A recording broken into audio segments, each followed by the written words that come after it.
जय श्री कृष्णा। यक्ष युधिष्ठिर संवाद। वैशंपायन जी कहते हैं, इधर महाराज युधिष्ठिर भीम को बहुत विलंब हुआ देखकर बड़े चिंतित हुए। उनका चित्त शोकानल से संतप्त हो उठा और वे स्वयं ही जाने को खड़े हो गए। जलाशय के तट पर पहुंचकर उन्होंने देखा कि उनके चारों भाई मरे हुए पड़े हैं।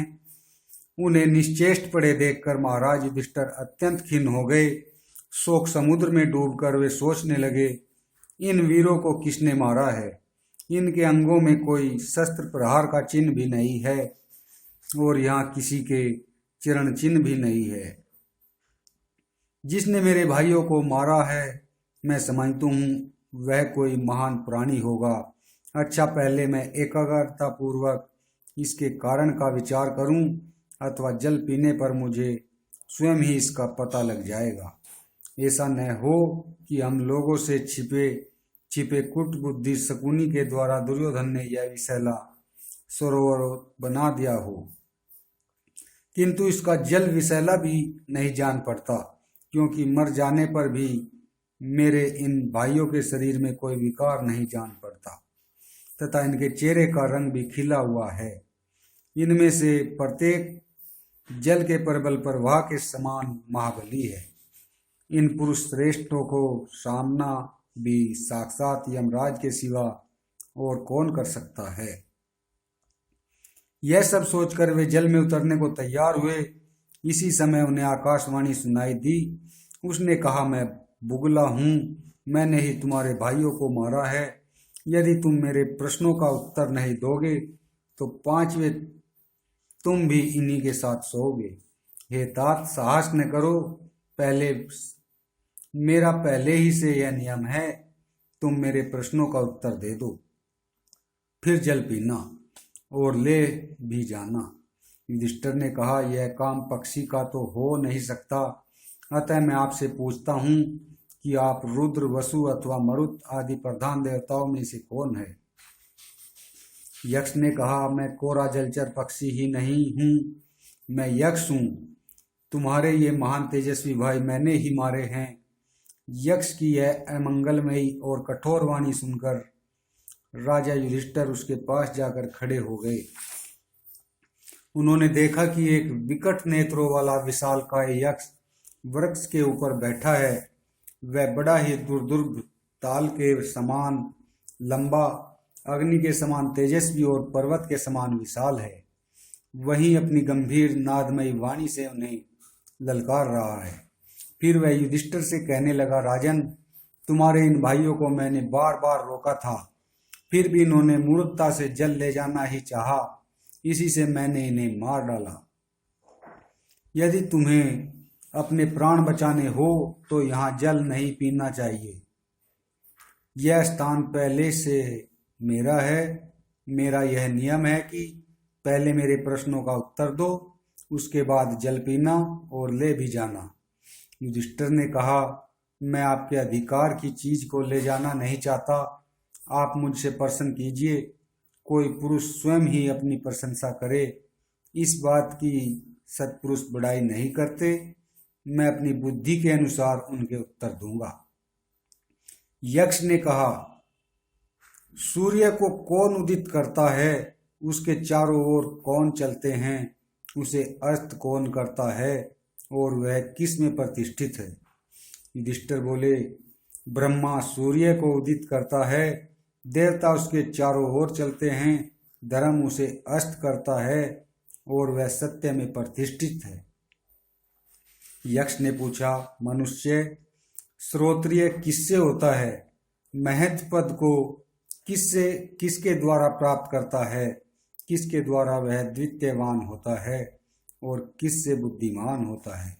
युधिष्ठिर ने कहा, श्रुति के द्वारा मनुष्य श्रोत्रिय होता है, तप से महत् पद प्राप्त करता है, धृति से द्वितीयवान ब्रह्मा रूप होता है और वृद्ध पुरुषों की सेवा से बुद्धिमान होता है। यक्ष ने पूछा, ब्राह्मणों में देवत्व क्या है? उनमें सत्पुरुषों का सा धर्म क्या है?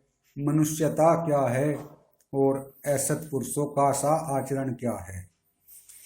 युधिष्ठिर बोले, वेदों का स्वाध्याय ही ब्राह्मणों में देवत्व है।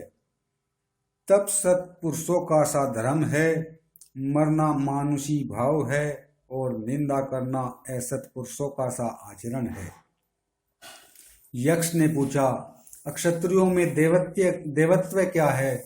उनमें सत्पुरुषों का सा धर्म क्या है? मनुष्यता क्या है? और उनमें असत पुरुषों का सा आचरण क्या है? युधिष्ठिर बोले, बाण विद्या अक्षत्रियों का देवत्व है, यज्ञ और सत्पुरुषों का सा धर्म है,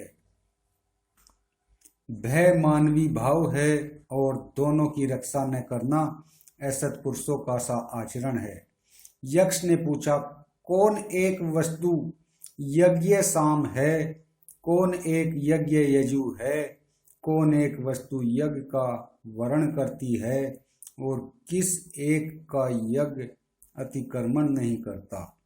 युधिष्ठिर ने उत्तर दिया, प्राण ही यज्ञ साम है, मन ही यज्ञ यजु है, एकमात्र ऋक ही यज्ञ का वर्ण करती है और एकमात्र ऋक का ही यज्ञ अतिक्रमण नहीं करता। यक्ष ने पूछा, आवपन देव तर्पण करने वालों के लिए कौन वस्तु श्रेष्ठ है? निरूपण पितरों का तर्पण करने वालों के लिए क्या श्रेष्ठ है? प्रतिष्ठा चाहने वालों के लिए कौन वस्तु श्रेष्ठ है तथा संतान चाहने वालों के लिए क्या श्रेष्ठ है? युधिष्ठिर बोले, आवपन करने वालों के लिए वर्षा श्रेष्ठ फल है, निरूपण करने वालों के लिए बीज धन धान्य आदि संपत्ति श्रेष्ठ है, प्रतिष्ठा चाहने वालों के लिए गौ श्रेष्ठ है और संतान चाहने वालों के लिए पुत्र श्रेष्ठ है।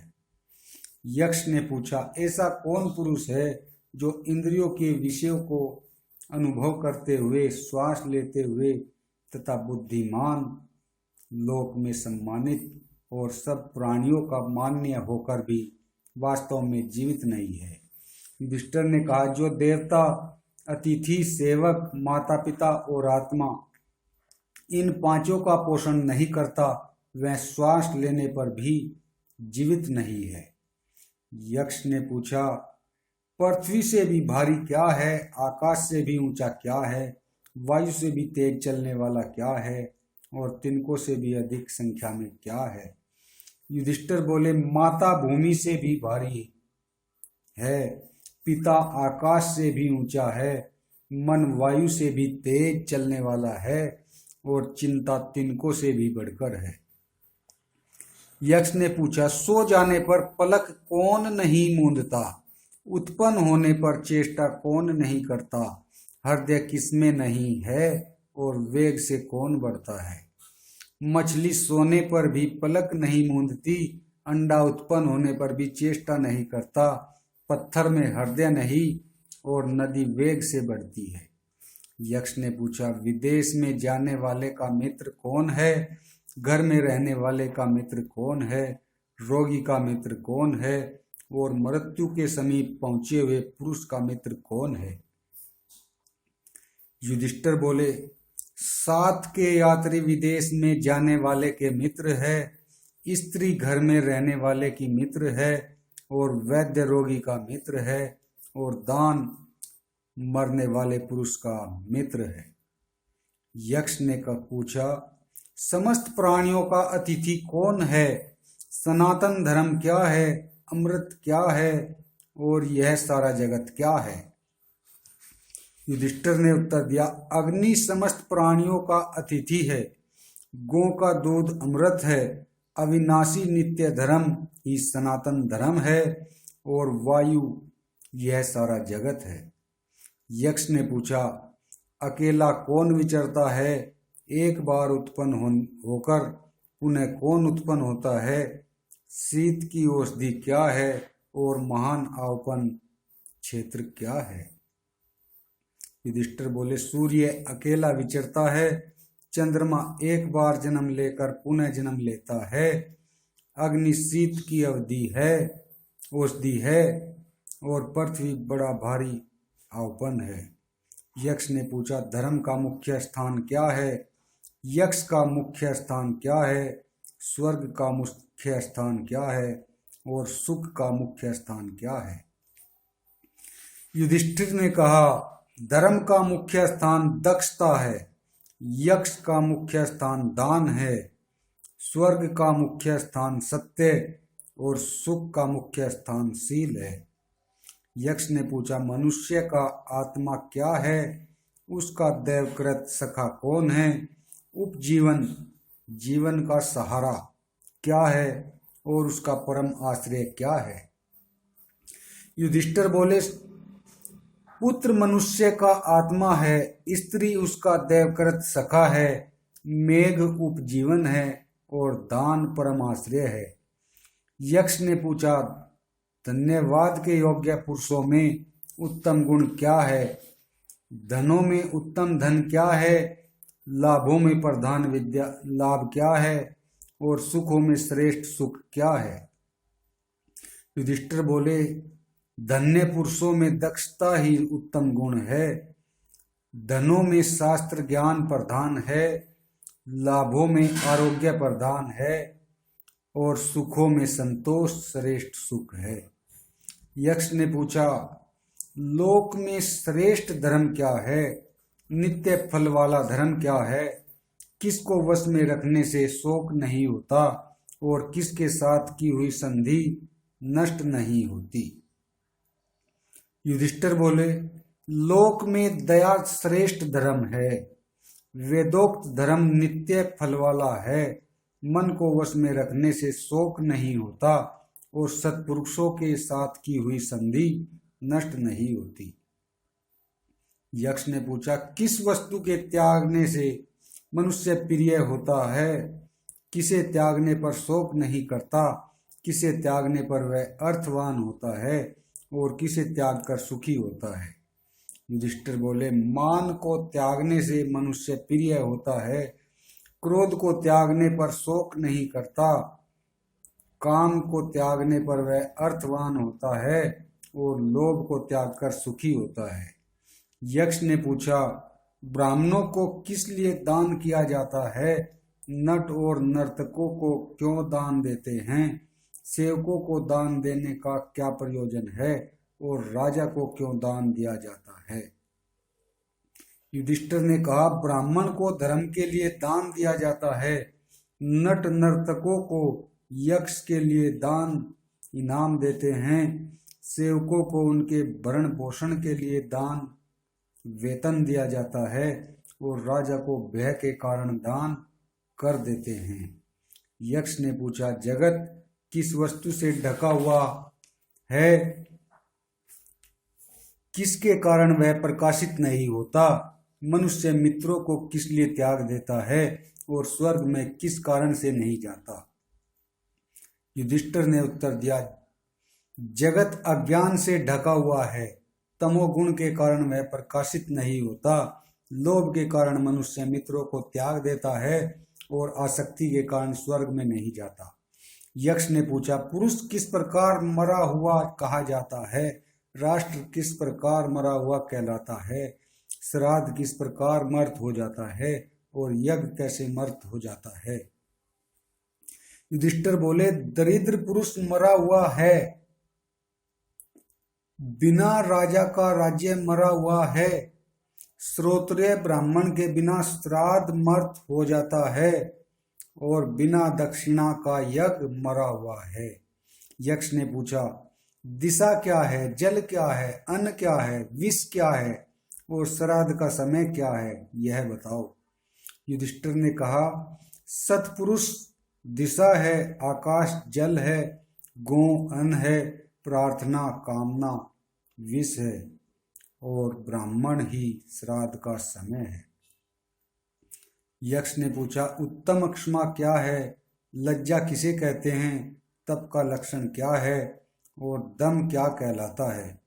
युधिष्ठिर ने कहा, द्वंद्वों को सहना अक्षमा है, न करने योग्य काम से दूर रहना लज्जा है, अपने धर्म में रहना तप है और मन का दमन दम है।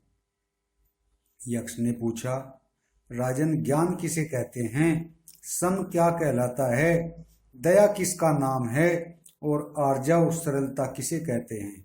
युधिष्ठिर बोले, वास्तविक वस्तु को ठीक ठीक जानना ज्ञान है, चित्त की शांति सम है, सबके सुख की इच्छा रखना दया है, और समचित होना आर्जव सरलता है। यक्ष ने पूछा, मनुष्यों का दुर्जय शत्रु कौन है? अनंत व्याधि क्या है? साधु कौन माना जाता है और असाधु किसे कहते हैं? युधिष्ठिर ने कहा, क्रोध दुर्जय शत्रु है, लोभ अनंत व्याधि है, जो समस्त प्राणियों का हित करने वाला ही वह साधु है और निर्दय पुरुष असाधु है। यक्ष ने पूछा, राजन मोह किसे कहते हैं? मान क्या कहलाता है? आलस्य किसे जानना चाहिए और शोक किसे कहते हैं? युधिष्ठिर बोले, धर्म मूढ़ता ही मोह है, आत्म अभिमान ही मान है, धर्म न करना आलस्य है और अज्ञान शोक है। यक्ष ने पूछा, ऋषियों के स्थिरता किसे कहा जाता है? धैर्य क्या कहलाता है? स्नान किसे कहते हैं और दान किसका नाम है? युधिष्ठिर ने कहा, अपने धर्म में स्थिर रहना ही स्थिरता है, इंद्रिय निग्रह धैर्य है, मानसिक मलों को छोड़ना स्नान है और प्राणियों की रक्षा करना दान है। यक्ष ने पूछा, किस पुरुष को पंडित समझना चाहिए? नास्तिक कौन कहलाता है? मूर्ख कौन है? काम क्या है तथा मत्सर किसे कहते हैं? युधिष्ठिर ने कहा, धर्मज्ञ को पंडित समझना चाहिए, मूर्ख नास्तिक कहलाता है और नास्तिक मूर्ख है, जो जन्म मरण रूप संसार का कारण है वह वासना काम है और हृदय का ताप मत्सर है।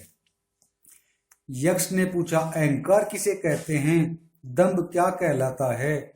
जिसे परमदैव कहते हैं वह क्या है और पैशून्य किसका नाम है? युधिष्ठिर बोले, महान अज्ञान अहंकार है, अपने को झूठ मूठ बड़ा धर्मात्मा प्रसिद्ध करना दंभ है, दान का फल दैव कहलाता है और दूसरों को दोष लगाना पैशून्य चुगली है।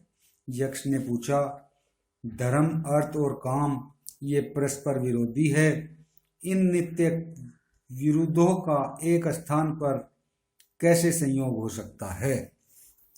तब युधिष्ठिर ने कहा, जब धर्म और भार्या परस्पर यशवर्ती हो तो धर्म अर्थ और काम तीनों का संयोग हो सकता है।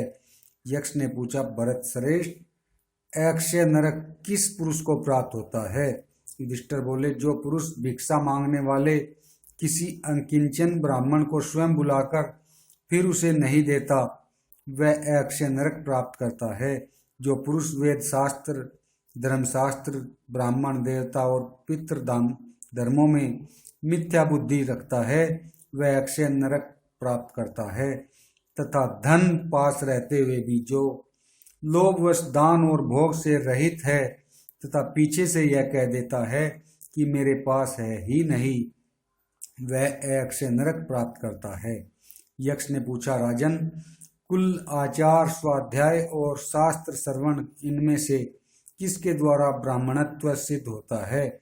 यह बात निश्चय करके बताओ।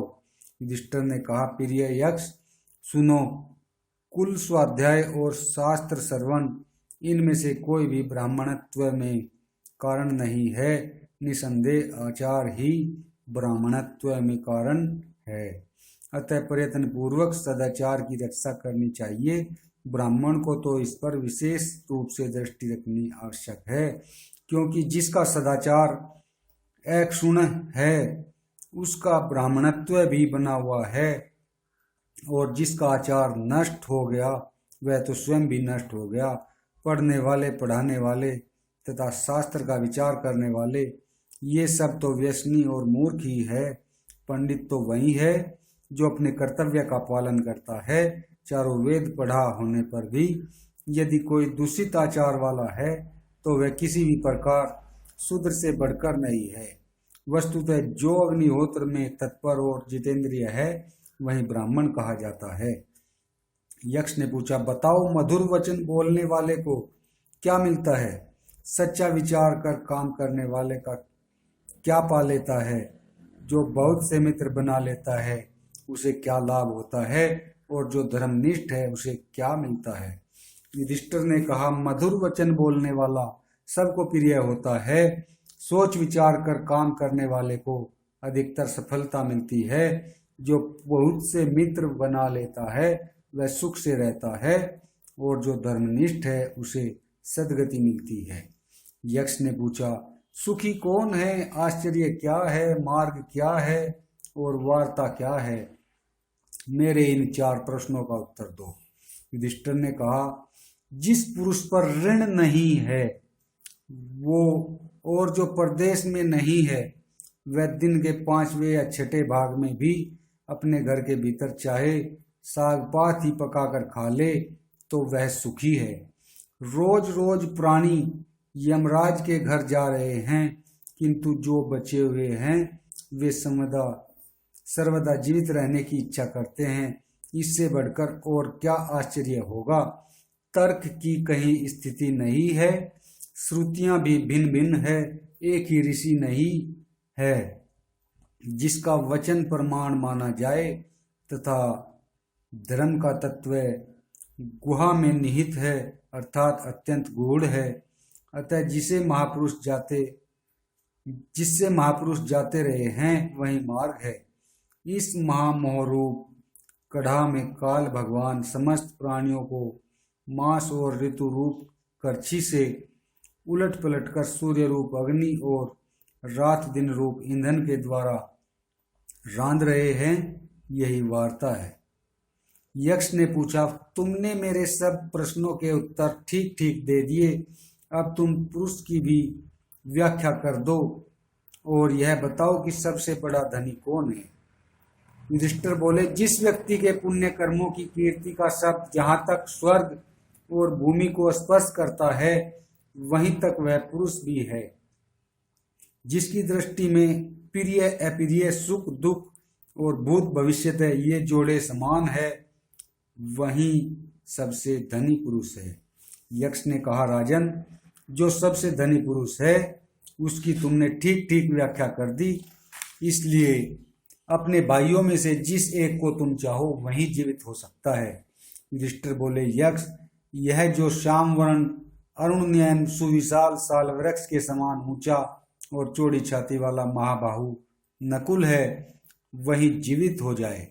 यक्ष ने कहा, राजन, जिसमें 10,000 हाथियों के समान बल है उस भीम को छोड़कर तुम नकुल को क्यों जिलाना चाहते हो? तथा जिसके बाहुबल का सभी पांडवों को पूरा भरोसा है उस अर्जुन को छोड़कर तुम नकुल को जिला देने की इच्छा क्यों है? युधिष्ठिर ने कहा, यदि धर्म का नाश किया जाए तो वह नष्ट हुआ धर्म ही कर्ता को भी नष्ट कर देता है, और यदि उसकी रक्षा की जाए तो वही कर्ता को की भी रक्षा कर लेता है। इसी से मैं धर्म का त्याग नहीं करता, जिससे कि नष्ट होकर धर्म ही मेरा नाश न कर दे। मेरा ऐसा विचार है कि वस्तुतः सबके प्रति समान भाव रखना परम धर्म है। लोग मेरे विषय में ऐसा ही समझते हैं कि राजा युधिष्ठिर धर्मात्मा है, और मेरे पिता की कुंती और माद्री 2 भार्याएं थी, वे दोनों ही पुत्रवती बनी रहे, ऐसा मेरा विचार है। मेरे लिए जैसी कुंती है वैसी ही माद्री है, उन दोनों में कोई अंतर नहीं है। मैं दोनों माताओं के प्रति समान भाव ही रखना चाहता हूँ, इसलिए नकुल ही जीवित हो। यक्ष ने कहा, भरत श्रेष्ठ, तुमने अर्थ और काम से भी समता का विशेष आदर किया है, इसलिए तुम्हारे सभी भाई जीवित हो जाएंगे। जय श्री कृष्ण।